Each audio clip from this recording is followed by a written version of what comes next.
Um, African press, represented by Korir, is privileged to interview Honourable William Ruto, Kenya's presidential candidate in the 2012 presidential elections, who is now attending confirmation of charges hearing in The Hague, Netherlands.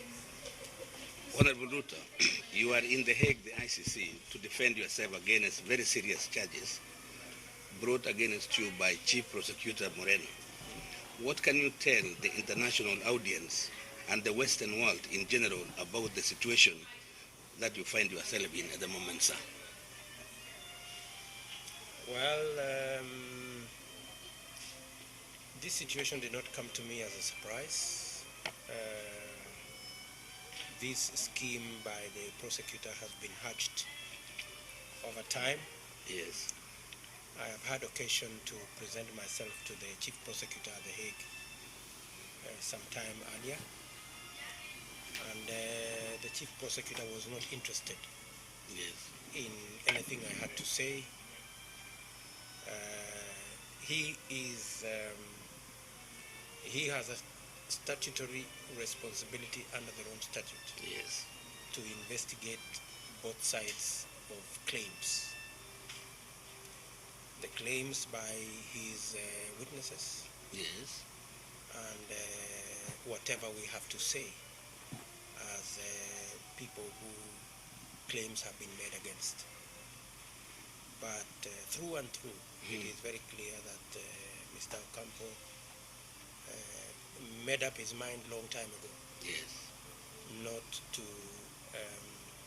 execute his mandate and responsibility as a balanced and fair investigator. It is also very clear to me and my defense team that Mr. Ocampo had a script.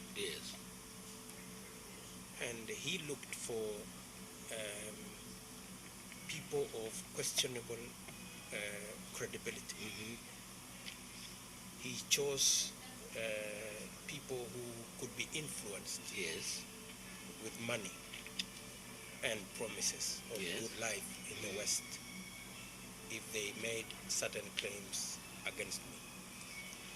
It is in public record in Kenya that some of the witnesses that Mr. Ocampo had recruited backtracked from being witnesses of Mr. Ocampo when they realized that Mr. Ocampo was not interested with the truth. But sir, if they backtrack, and in fact, Mr. Ocampo and the people who he worked with insisted to the witnesses that for them to be on the scheme where they would get money, they would live in luxurious hotels, and their families would be relocated to capitals in the West. They had to nail me, even if it meant them telling lies. Listening to the arguments in the court from the prosecution, African press is beginning to form an opinion that the accusation is like a well-written story for a future movie, depicting you as the main actor. What is your understanding on this, sir? I did say right from the beginning, when we were brought here for the charges to be read to us, that the allegations being made that we were distributing thousands of guns, that we were distributing hand grenades, that we organized huge meetings where we gave out gas cylinders for people to burn down property. That such allegations were only possible in a movie. I still maintain the same, because even people who are watching these proceedings in Kenya do not believe that such kind of allegations are possible in a country that spends a budget of close to 10 billion Kenya shillings on National Security Intelligence Service. Yes. That we have an intelligence officer in every village. Yes. And it is not practical. It is not possible. It is not even thinkable that a person can assemble 20,000 people in his home, distribute 3,000 guns to them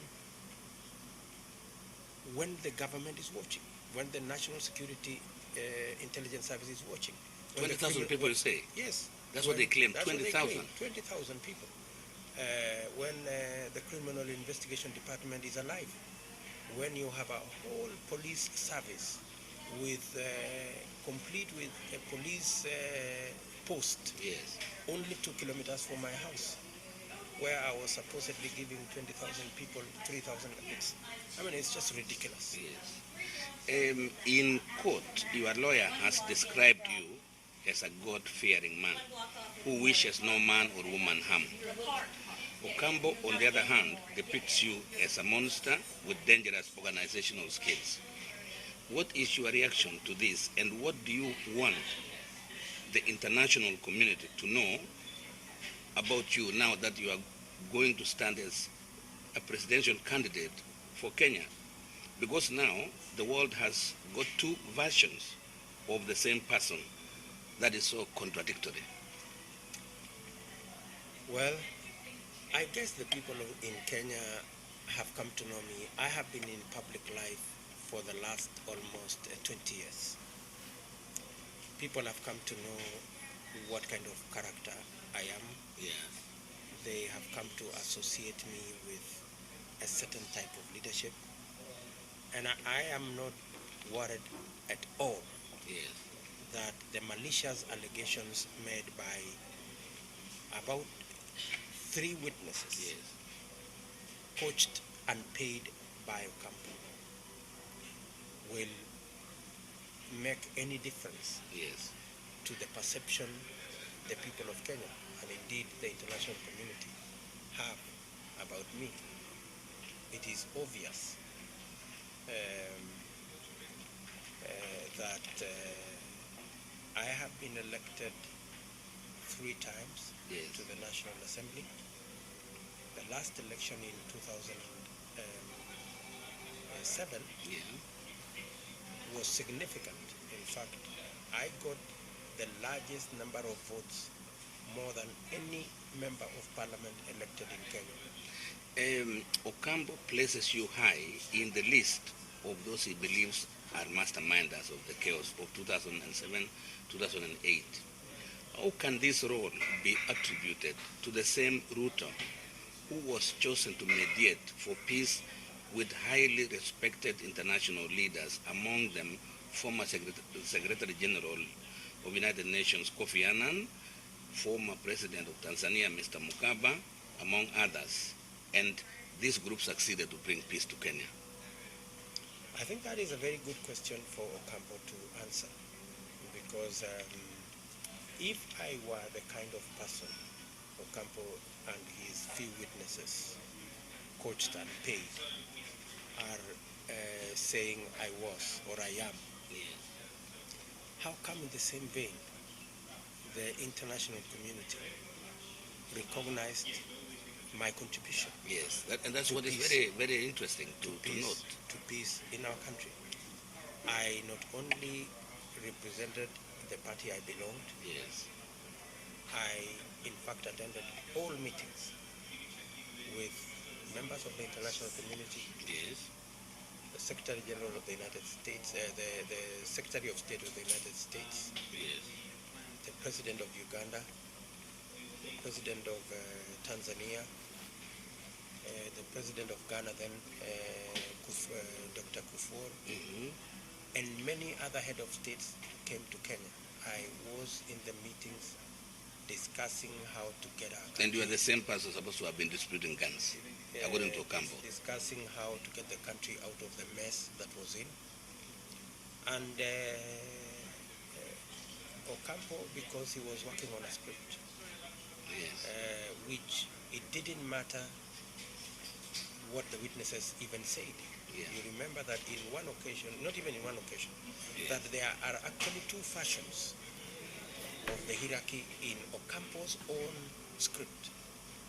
Ocampo, the prosecution's own text says one version of the hierarchy of this so-called network was headed by myself. The other version was headed by the Prime Minister, Honourable Ruto. What you ask yourself is, why did Ocampo choose to believe the network that was headed by Ruto and not the one that was headed by Raila? Yet both of them were given to him by his witnesses. You are now in The Hague defending yourself against what you call false accusation against you. But at the same time, you have been quoted saying, and this you have also told the court directly, that what took place in Kenya with the loss of lives cannot be wished away. Are you therefore saying people were murdered, but someone else ordered the killings, and if so, who may have ordered these killings? Nobody can deny that Kenya went to the brink of a precipice in 2007 and 2008. Yes. We lost 1,300 plus Kenyans. A lot of destruction of property went on. Yes. People were displaced from their homes. That is a fact and that is a reality. Yes. And that was wrong. But I have equally said it is wrong to fabricate a story around William Ruto merely because you want to satisfy and create a scapegoat for what happened in 2007. And I have said categorically that what happened in 2007 is wrong. Yes. What is going on at The Hague with the fabricated charges against me is equally wrong, and never have two wrongs added up to a right. ODM leadership called for mass demonstrations, saying there will be no peace unless ODM was declared presidential winning party, with Raila Odinga as the president. Is it right to say the calls for mass demonstrations may have ignited violence? And if you agree with me on that, can you then at the same time also agree that the whole ODM leadership should be answerable one way or another? I do not think so. I mean, mass demonstration is provided for in any democracy. Yes. People are at liberty to express displeasure. Yes. With whatever they think is not right. And therefore, it was perfectly in order for people to demonstrate in Kenya. Yes. But it was wrong for anybody to loot property. What triggered the whole mayhem was the way the police handled the demonstrators. Yes. Records indicate that of the 1,300 people who died, majority of them were killed by the police. So it is the action of the police shooting innocent demonstrators that brought about the confrontation between the demonstrators and the police that resulted in the many deaths that took place. And the actions of the police to shoot and kill. You remember it is recorded that there was a shoot to kill order, which is unconstitutional. Nowhere in the constitution of any country is it provided that demonstrators, unarmed citizens, protesting against what they see as unfair and unjust, can be killed by a police force paid for by the taxpayers. And that's where the tragedy lay. And therefore, you cannot say the ODM leadership is responsible. You equally cannot put the blame squarely on any facet the Kenyan political spectrum. But what you need to do is to carry out thorough investigations so that we know the root cause. Bear in mind that there have been clashes, ethnic and political, in very previous elections.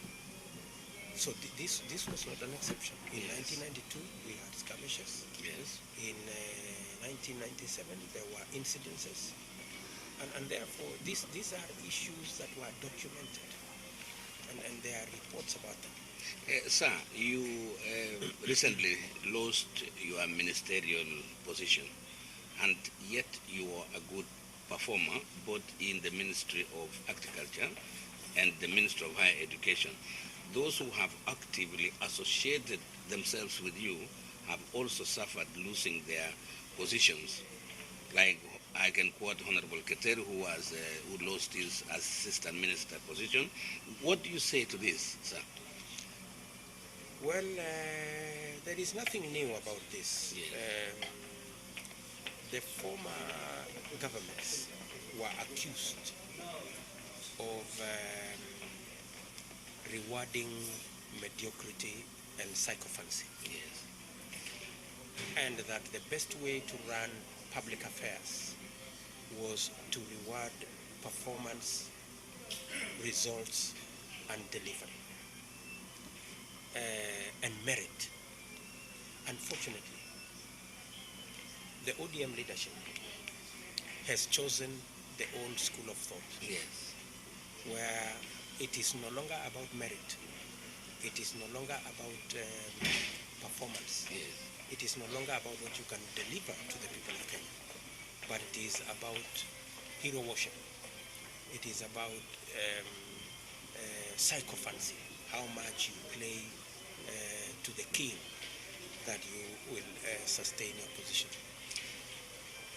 I do not believe a bit in mediocrity, hero worship, or sycophancy. Yes. And I lost the ministerial position, Yes. not because I did not perform. In fact, the Ministry of Agriculture under my leadership became the best ministry in the country, Yes. rated by none other than the office of the Prime Minister, which eventually caused my sacking.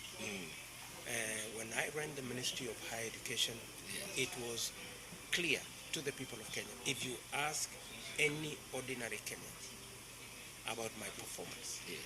they will tell you William Ruto is a performer, he can deliver, he is results oriented. And I am very, very proud of my record as Minister for Higher Education and Minister for Agriculture. And it is a big shame to the party that I supported that it has degenerated into mediocrity, sycophancy, and hero worship. Honourable Ruto, this is a thing that I do not wish for you, nor many people who know you wish for you, but still I have to ask, because you have been insistent that you are ready to tell the world the truth until the end of the ICC process.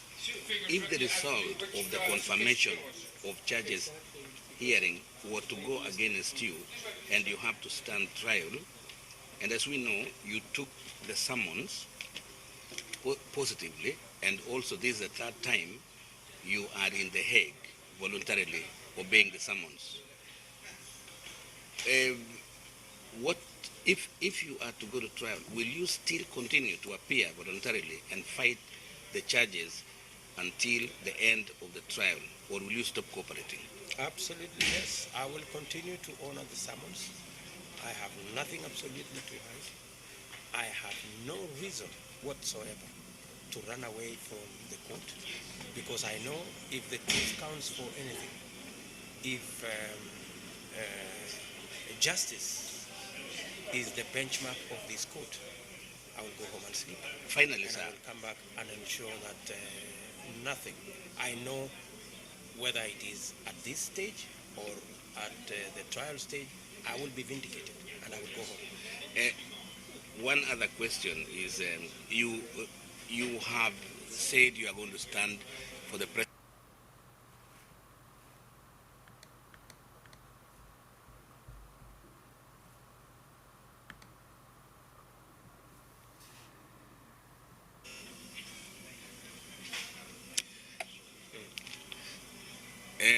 Mheshimiwa, you have declared your candidacy for the presidency in the coming election.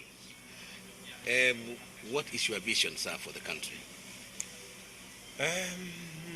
I will shortly be rolling out my campaign strategy manifesto together with the vision. Yes. First and foremost, I believe that the shame that Kenya is rolling through of being a country where 5 million people sleep hungry is something that we can put behind us. Yes. I know what I'm talking about. I have been Minister for Agriculture. We can actually, we have the capacity, we have the resources, we have the technical know-how to ensure that we have a country that can feed itself. Secondly, we have 70% of our population is made of young people. Today in Kenya, the single biggest challenge that faces us as a country is a challenge of unemployed young people. Yes.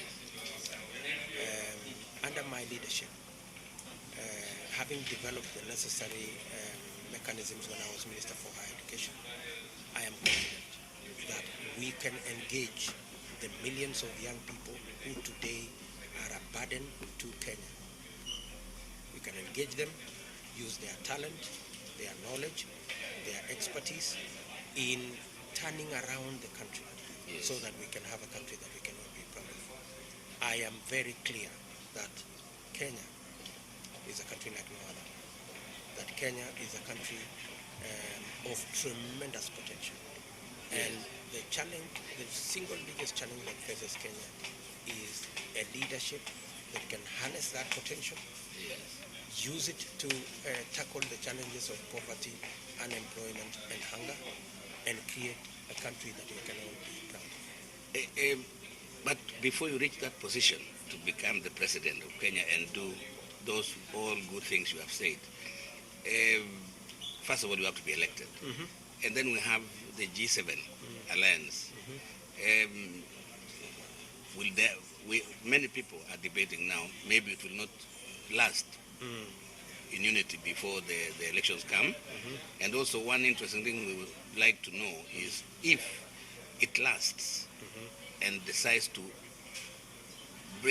nominate only one candidate, and if that will not be you, what will we see Honourable Ruto do? Let me tell you first that a combination of Eugene Wamalwa, Kalonzo Musyoka, Uhuru Kenyatta, myself, and many in our team is an unbeatable combination.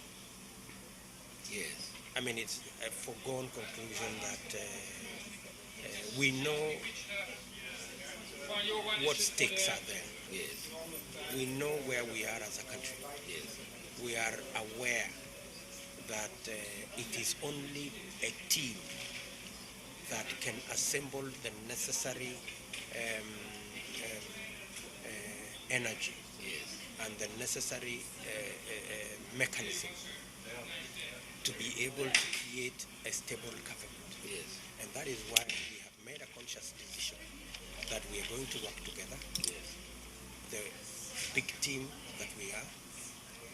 Mind you, this is not a group. This is a team of people who know where we are coming from, where we are, and where we want to go. And the reason why you find a lot of talk about this team not holding together until the next election is because it's unbeatable if it is together. And therefore, there is all manner of speculation from our competitors. And I think they are just trying to console themselves that this team will not hold together because they know that this team, as it is unbeatable. And William Ruto is prepared, willing, and available to support any of the other candidates if I am not chosen as the candidate for this team. You are willing? Yes. Now, Raila Odinga, we know, will be on the other side, as it now seems. Would the alliance have wished to know now who his running mate is? Does that bother the G7? We are not interested in Raila Odinga's game plan. That is their business. That is their problem. We are focused, interested, and planning on how to assemble our team and create the next government. I have two more questions, Mheshimiwa. The other one is, if you, and I will wish you well, if you became the presidential candidate of your party, of the alliance, who will you prefer to have as your running mate? That is not a discussion I would want to have at this point in time. That is a product of many other issues, consultations,